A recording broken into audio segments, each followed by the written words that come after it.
Wayne Dyer said that we get what we think about whether we like it or not.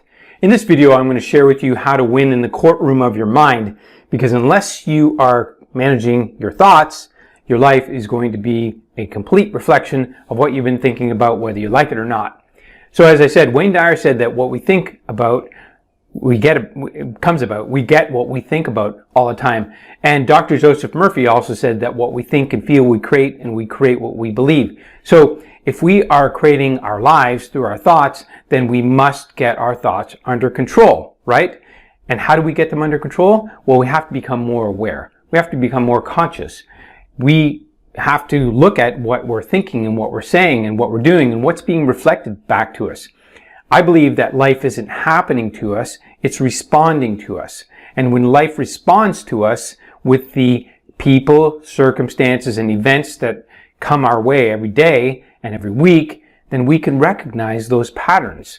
And for example, let's say you drive, and when you're driving, you are meeting people on the road that aren't conscious and that are taking their time, and they're, you think they're getting in your way, and you're getting upset and you're honking, and we can relate to this, right? So if those are the kinds of things that are happening, then change what you're doing. And I'm a perfect example of that. So I've changed my patterns recently. Instead of taking the same route that I would take to get to a destination that I usually go to, I started taking different ones. Why? That's a change of environment. That's a change in perspective. That's a change in habit. I don't go to the same intersection with the same anticipation of the same events happening over and over again. I now have changed things in my environment so that my behavior will change. Now, I can also do some writing about this. I can write about how I want things to happen. I can commit to how I'm going to act and do certain things. I can get in a car and I can say an intention. Like, I want to get on the road today. I want to be on the road with conscious and caring people. I want to get on the road with people that move out of the way so I can get to where I need to go. And I want all green lights. You can do those types of things. And you can do the same thing in life. There's a great book by Matthew McConaughey called Green Lights. And it's all about the green lights he ran into in his life. Not all were green, but the green ones he did recognize. And that's what you want to be doing. You want to be looking for green lights in your life. And how do you find those green lights?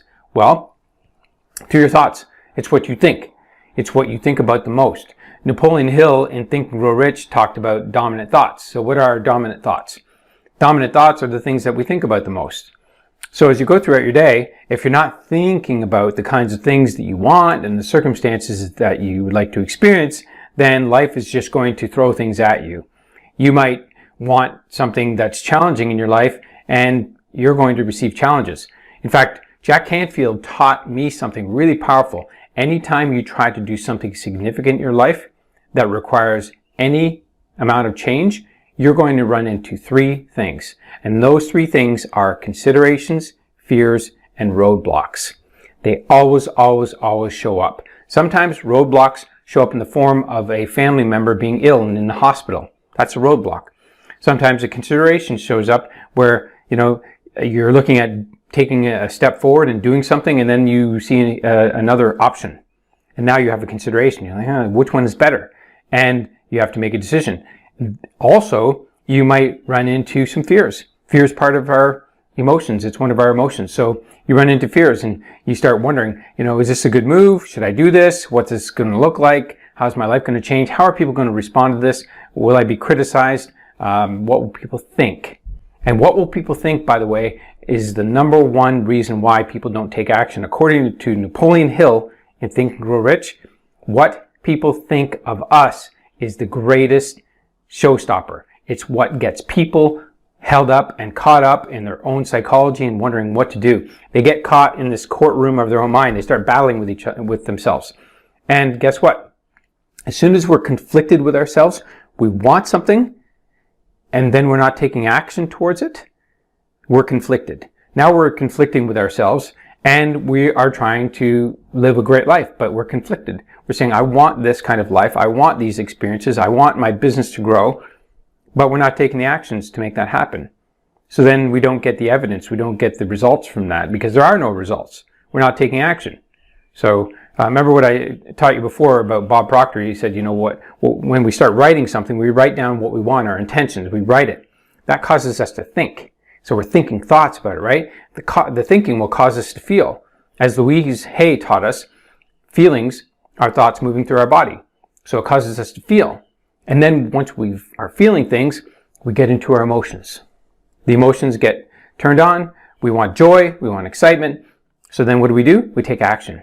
We get emotional. We take action. We take that action. And as long as the action produced a good result, we can start writing again. And we can go through these cycles. Everything in life is a feedback loop. Just remember that. Everything here is giving us feedback. Everything that you see, feel, touch, everything that comes through your senses is a feedback loop. Every single day. Everything you do is giving you the feedback that you need to become a higher and better version of yourself.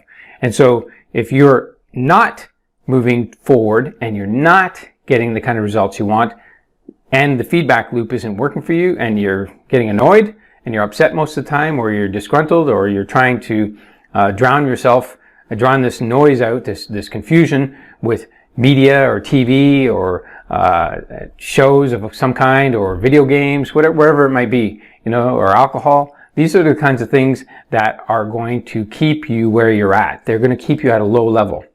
Dan Sullivan has a great business called Strategic Coach, and he talks about having this glass ceiling. We're all working at 100% of our capacity.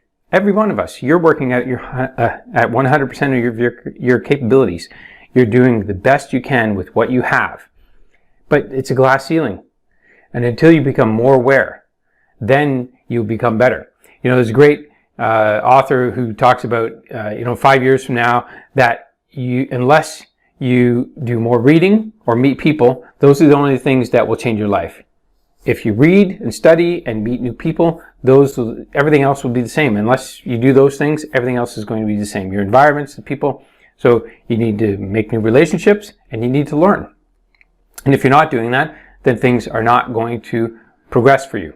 So once again, your thoughts are creating your things. We know that.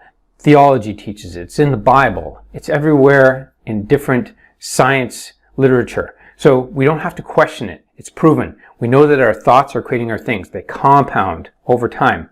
The thoughts you are having right now will compound. If you're listening to this video and you're thinking, well, how can I get control of my thoughts? Again, now you're starting to use your reticular activating system, your RAS, and you're trying to solve a problem. You're trying to figure out, how can I get my thinking aligned with what I want now so that I have a better life? And the moment you do that, then you can start moving in a direction for the things that are going and causing the things that you want in your life. Remember, just every action causes a reaction. So all reactions started with an action. So if you're getting a reaction, that's because you took an action. You had a thought. And unless the thought is pure and is focused on what you want, it's going to draw the kinds of people into your life that you don't want and the circumstances you don't want. And once you see those enough times, then you should recognize, oh, this is a pattern. If I'm seeing this all the time, this is a pattern. Any more than twice, it's a pattern. If you do something more than twice, that's habit. So you just need to know that whatever you're doing is habitual, and whatever you're causing to have happen in your life is because of habit. It's because of the patterns that you are repeating, the patterns of thought. And oftentimes, it has nothing to do with you. It's not your fault. It's something that started with others. It started with people like your parents. They taught you things that they knew. They taught you the best information, the best resources, the best solutions for what they knew at that time. It doesn't mean it's for you. So they taught you things, and then what do? You repeat the patterns. You take that information, you take those actions, you take those perspectives, and you just repeat them without question. Why? Because when you're 0 to 7 years old, you're in learning mode. You're in what's called a hypnagogic trance, and you cannot discern what's real, what's not, what's best for you.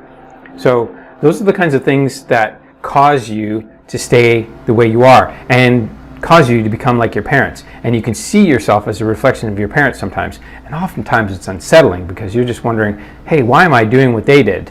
Why am I not doing something better? How come I'm not a bigger, better version of myself? So anyway, hopefully this video is valuable for you. If it was, give me a like. Otherwise, thanks for watching, and I'll see you on my next video. Bye.